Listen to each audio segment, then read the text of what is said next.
कि बल की जरूरत है, तो सबसे बड़े बलवान कौन है हमारे देवताओं में? संपूर्ण देवताओं ने जिनको अपनी शक्ति दी है वो है हनुमान जी। इसलिए अतुलित बल धाम। जितने भी देवी देवता हैं उन सबने अपनी अपनी शक्ति हनुमान जी को दी है। इसलिए हनुमान जी क्या हो गए? बोले सब वीर हैं लेकिन हनुमान जी महावीर हो गए, क्योंकि सभी देवी देवताओं ने अपनी शक्ति दी है। अच्छा एक बार बताओ, हनुमान जी ने शक्ति जबरदस्ती ली, छीन के ली है कि सबने प्रसन्न होकर के आशीर्वाद के रूप में दी है? सबने प्रसन्न होकर के आशीर्वाद के रूप में हनुमान जी को सभी देवताओं ने अपनी अपनी शक्ति दे दी। तो हनुमान जी क्या हो गए? बोले सब वीर लेकिन हनुमान जी महावीर। महावीर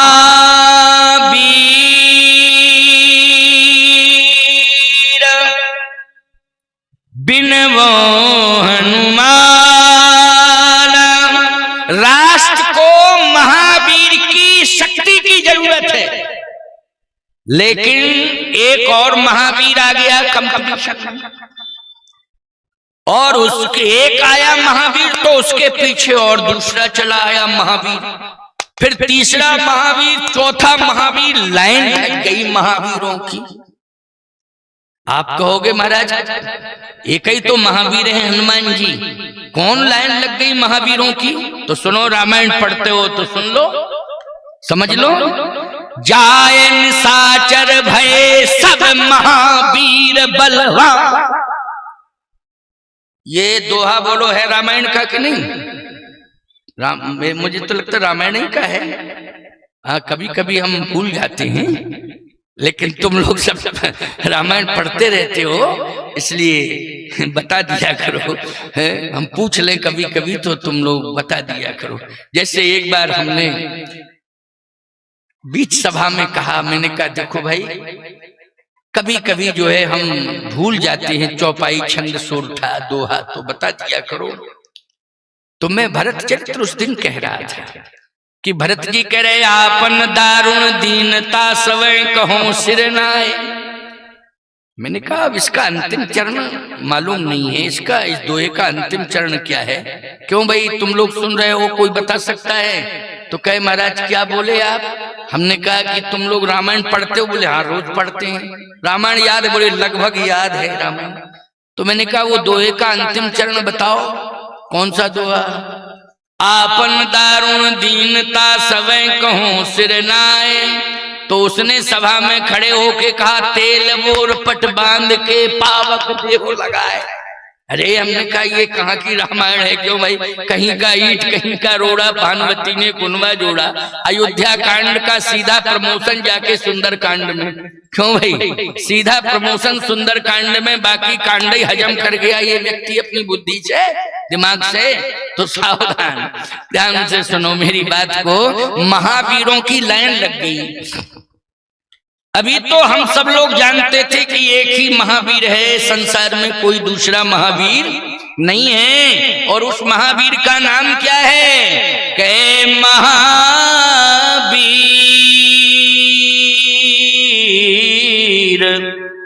बिनवो हनुमान। राम जासु जस बखाना। महावीर हनुमान जी हैं, लेकिन लाइन लग गई महावीरों की। जायन साचर भय सब महावीर बलवान। कहे नाम बता दो दो चार के। कुंभकर्ण रावण सुभट सुर विजयी जगजान। रावण कुंभकर्ण नाम भी आ गया, बोलो आ गया नहीं? कुंभकर्ण रावण सुभट सुर विजयी जग जान। लेकिन मैं आपसे पूछना चाहता हूं कि हनुमान जी की महावीरता में और रावण कुंभकर्ण की महावीरता में अंतर क्या है? अंतर क्या है? हिंदू की वीरता में और हिंदू के अलावा जिनके अंदर वीरता है उनमें अंतर क्या है? दोनों की वीरता में समझ रहे हो कि नहीं? हिंदुस्तान के वीर सपूतों की वीरता और हिंदुस्तान के अलावा अन्य देश के वीर सपूतों की वीरता में डिफरेंस क्या है, अंतर क्या है? अंतर क्या है प्यारे? सोच में अंतर है। किसमें अंतर है? सोच में अंतर है। क्या अंतर है सुन लो जरा। हनुमान जी की सोच में और रावण कुंभकर्ण की सोच में अंतर क्या है? हनुमान जी ने अपनी वीरता का जो प्रदर्शन किया है, अपनी वीरता को जब जब भी समाज के अंदर दिग्दर्शन कराया, अपनी वीरता का, अपनी वीरता को प्रकट किया, तो वो वीरता जो है वंदनीय हो गई। बोलो हनुमान जी की वीरता क्या हो गई? वंदनीय। ऐसा वीरता का स्वरूप हनुमान जी ने प्रकट किया समाज के अंदर कि वो वीरता कैसी हो गई? वंदनीय। सब हनुमान जी की वंदना करने लगे, सब हनुमान जी की पूजा करने लगे। क्यों? राष्ट्र की रक्षा करने में, सनातन की रक्षा करने में, धर्म संस्कृति की रक्षा करने में हनुमान जी ने अपनी वीरता को निछावर कर दिया। बोलो कर दिया कि नहीं कर दिया? हनुमान जी ने अपनी वीरता को लुटा दिया।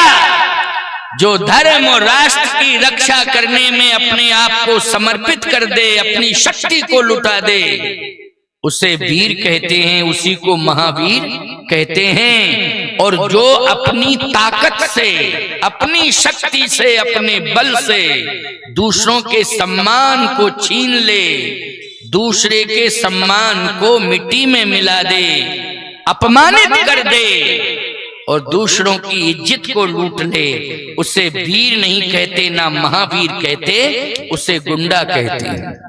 क्या कहते हैं?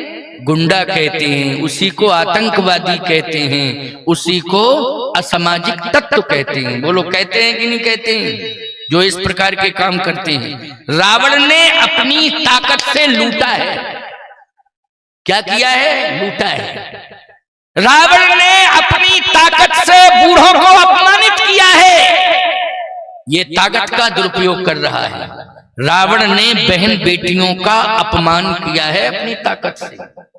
किया है कि नहीं? देव यक्ष गंधर्व नर किन्नर नाग कुमारी और जीत बरी निज बाहुबल बहु सुंदर बर नार।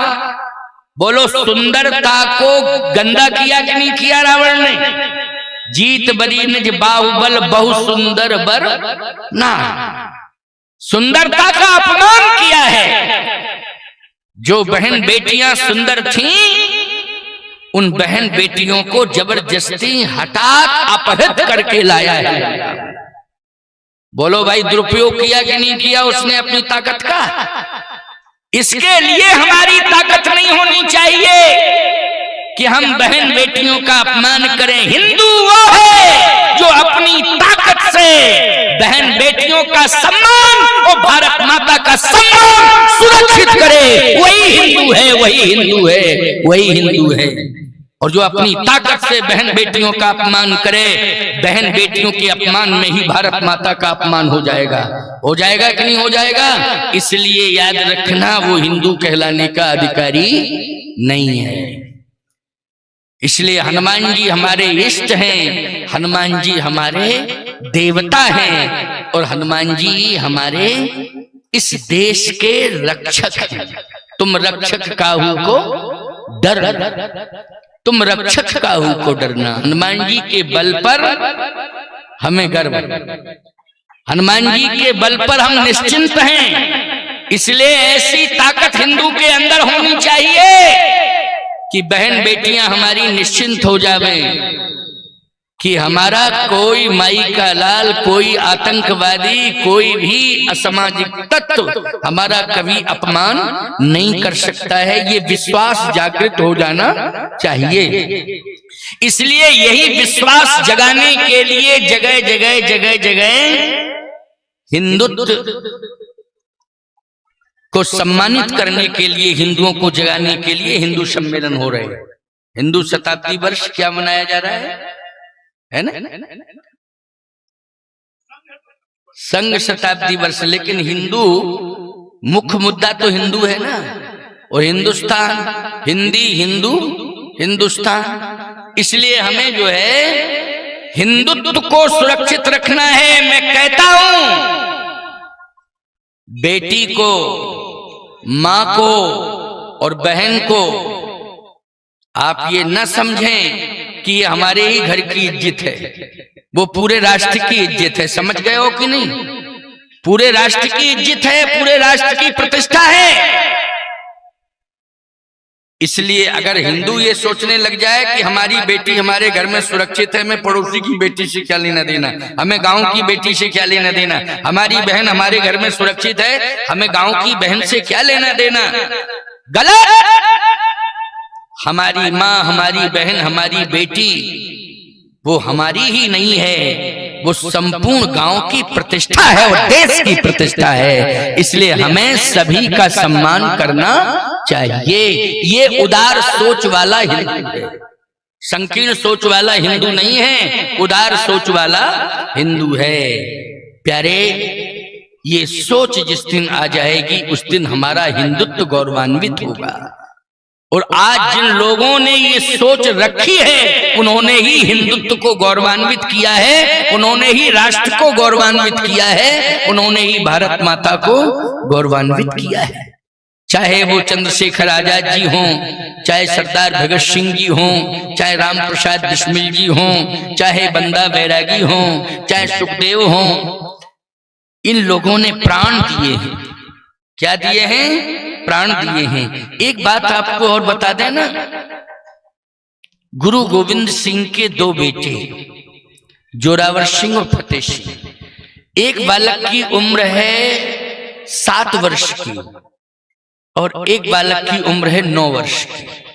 ये 9 वर्ष का बालक और 7 वर्ष का बालक, यानी ये उम्र बहुत छोटी उम्र मानी जाती है। क्यों मानी जाती है कि नहीं मानी जाती है? लेकिन और एक बात आपको बताएं कि रोम रोम में हिंदुत्व भरा हुआ है, रोम रोम में राष्ट्र भक्ति भरी हुई है, रोम रोम में कर्तव्य बोध समाया हुआ है। नाबालिग अवस्था में भी इसलिए कहता हूं कि माँ बाप को चाहिए कि अपने बच्चों के रोम रोम में संस्कार भर दें, हिंदुत्व भर दें, राष्ट्र भक्ति भर दें, मातृ पितृ भक्ति भर दें, गुरु भक्ति भर दें, आचार्य भक्ति, भगवत भक्ति। बोलो, इसके लिए जिम्मेदार कौन है? इसके लिए जिम्मेदार पहली पाठशाला माँ होती है। पहली पाठशाला कौन है? माँ है, माँ। इसलिए माँ की बहुत बड़ी जिम्मेदारी है। पहली गुरु के रूप में भी माँ ही है, पहली पाठशाला माँ है। इसलिए पहला शब्द अगर बालक बोलता है तो माध्यम माँ बनती है। क्यों भाई? पहला शब्द जब निकलता है उसके मुख से तो बोलो, प्रेरक कौन बनती है उस बालक की? माँ बनती है, बाप नहीं बनता है, माँ। इसलिए माँ बन गई हो तो कर्तव्य बहुत बढ़ गए हैं, उनको निभाना है तुम्हें और सही रास्ते पर अपनी संतान को चलाना है। और रास्ता कौन होना चाहिए? महाजनों एन गता सपन था, महापुरुष इस रास्ते पर चले हैं, उसी रास्ते पर अपनी संतान को चलाना है। यदि देश को बचाना है, यदि राष्ट्र को सुरक्षित करना है तो हमें अपने बच्चों को संस्कार देना ही पड़ेगा, देना ही पड़ेगा। 9 वर्ष का बालक, याद रखना, छोटे से बच्चे से अगर झूठ ही बोल दिया जाए कि है वहां पर बंदर है तुझे खा लेगा, झूठा कह देना तो वो जाएगा नहीं। क्यों भाई? क्यों?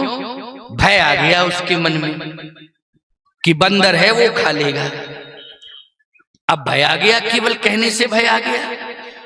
लेकिन यहाँ गुरु गोविंद सिंह के 2 बेटे जोरावर सिंह, फतेह सिंह, एक 9 साल का है, एक 7 वर्ष का है, रोम रोम में बचपन से ही भयमुक्त संस्कार भरे गए।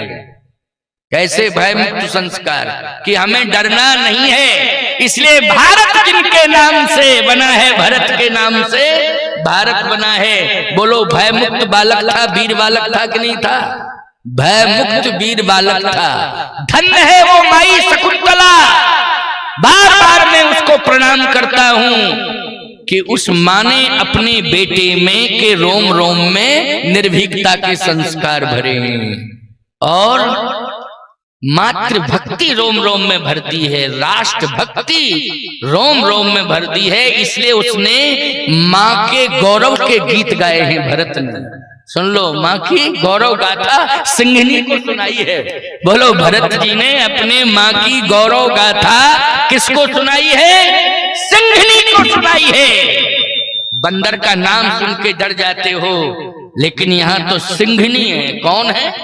सिंघनी। और छोटा सा बालक है, खेल रहा है सिंघनी के साथ और उसके मुंह को फाड़ रहा है, जबड़े को, और कहता है कि मैं तेरे मुख के दांत गिनना चाहता हूं कि कितने दांत हैं तेरे मुंह में। बोलो, ये भरत का साहस बोल रहा है। अब जैसे ही सिंघनी का मुंह फाड़ा और दांत गिनने लगे, इतने में ऋषि मुनि महात्मा आ गए। ऋषियों ने कहा, अरे बालक है और सिंह के सामने है, लगता है कि ये सिंघनी निगल जाएगी। क्यों? यही लगेगा बच्चा कोई सामने हो तो महात्मा दौड़ पड़े, बचाना है बच्चे को। लेकिन वो बच्चा तो इतना साहसी था कि दांत गिन रहा था, 1 2 3 4 5 6 7। कितने दांत हैं? इस तरह दांत जैसे तुम लोग गिनते हो ना, गिनती करते हो, ऐसे वो गिनती कर रहा था। महात्माओं ने कहा, गजब, ये तो बालक है कि अवतारी है। ऐसा तो बलवान बालक पूरी दुनिया में नहीं है जैसा हम देख रहे हैं। ऋषि मुनि महात्माओं ने कहा तुम्हारा नाम क्या है? कहा, मेरा नाम भरत है। तुम्हारी माँ का क्या नाम है जिस माँ ने इतना वीर सपूत पैदा किया है? मेरी माँ का नाम शकुंतला है। अच्छा, किसके दांत गिन रहे हो?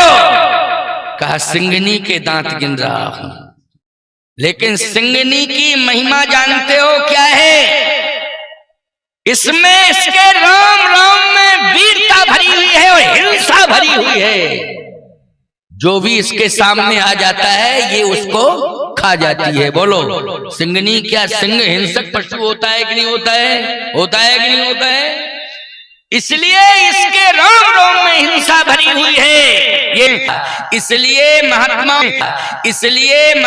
ने कहा कि सिंघनी का दूध स्वर्ण पात्र के अलावा किसी पात्र में टिकता नहीं है। लेकिन तेरी माँ के दूध में कितनी बड़ी ताकत है कि तू छोटा सा बच्चा और सिंघनी के मुंह को फाड़ के उसके दांत गिन रहा है। तो जानते हो भरत ने क्या कहा था? अपनी माँ के दूध को महिमा मंडित किया है। बोलो, किया है कि नहीं किया है? इसलिए मैं कहना चाहता हूं कि हिंदुओं जाग जाओ, अपने सम्मान स्वाभिमान को सुरक्षित करो और अपने कुल को सुरक्षित करो, अपने माँ के सम्मान को सुरक्षित करो और भारत माँ के चरणों में समर्पित करके अपने राष्ट्र के सम्मान को सुरक्षित करना, ये हमारा परम धर्म है, ये हमारा परम दायित्व है। इसलिए हमें भारत माँ के प्रति समर्पित होना चाहिए। भरत ने क्या कहा जानते हो? रोम रोम में मातृभक्ति भरी हुई है, इसलिए माँ की महिमा का मंडन करने लगा। हम हिंदू हैं तो हम भारत माँ की महिमा का मंडन करें, खंडन न करें। आज कैसे वो हिंदू हैं, हिंदू खानदान में पैदा हुए हैं और भारत माँ की निंदा करते हैं, न जाने कैसे कैसे शब्द कहने लगते हैं। उन्हें हिंदू कहलाने का अधिकार नहीं है। उन्हें चुल्लू भर पानी में डूब मरने के लिए भी कहीं जगह नहीं मिलेगी, याद रखना। उनका जीवन किसी काम का नहीं है। हमारे भारत की धूल तो हम चंदन मान के मस्तक पर लगाते हैं प्यारे। ये भारत की मिट्टी की वो धूल की महिमा है। बोलो, भारत माँ की कितनी बड़ी महिमा है, इसके बारे में ज्यादा कहने की जरूरत नहीं। लेकिन भारत माता की महिमा ये कि जो धूल है वो धूल किसके समान है? चंदन के समान है। और हम उसे मस्तक पर धारण करते हैं। चरण रेख रज नैनन लावही, रघुबर मिलन सरिस सुख पावही। भरत जी ने उस धूल को माथे से लगाया था और कहा था कि बस इस धूल को मैंने मस्तक पर धारण कर लिया, मुझे भगवान मिल गए। धूल को क्या माना है? ईश्वर माना है। धूल को क्या माना है? चंदन माना है। इसलिए ये महिमा धूल की है तो भारत माँ की कितनी बड़ी महिमा है। भरत ने कहा कि मेरी माँ शकुंतला का दूध, उसकी महिमा आप लोग नहीं जानते हो, उसकी महिमा मैं जानता हूँ। भरत ने कहा मैं जानता हूँ, जिस माँ ने मुझे जन्म दिया है और जिस माँ ने मुझे दूध पिलाया है, उस दूध की महिमा ऋषियों तुम नहीं जानते हो, महात्माओं मैं जानता हूँ। तुम सिंगिनी के दूध की महिमा का वर्णन कर रहे हो, लेकिन मैं अपने माँ के दूध की महिमा का वर्णन कर रहा हूँ। सुनो, रोम रोम में मातृभक्ति के संस्कार हैं। बोलो है कि नहीं? रोम रोम में मातृभक्ति के संस्कार हैं। जिसके नाम से ये भारत विख्यात हुआ भरत, वो बोल पड़े कि सिंगिनी का दूध स्वर्ण पात्र के अलावा अन्य किसी पात्र में नहीं टिकता है। अन्य पात्र में रखने पर पात्र टूट के चूर चूर हो जाता है। तो मेरी माता शकुंतला का दूध अगर सोने के पात्र में भी रख दिया जाएगा तो सोने का पात्र टूट के चूर चूर हो जाएगा। मेरी माँ के दूध को बर्दाश्त नहीं कर पाएगा सोने का पात्र, स्वर्ण पात्र। उस माँ का मैं बेटा। बोलो ये है वीरता। बोलो है वीरता कि नहीं? ये है साहस। ये संस्कार किसने दिए हैं? बोलो शकुंतला ने दिए हैं। रोम रोम में मातृभक्ति भर दी है। वीर बालक, आज उसके नाम से हमारा भारत विख्यात हुआ है। बोलो हुआ है, भरत के नाम से भारत।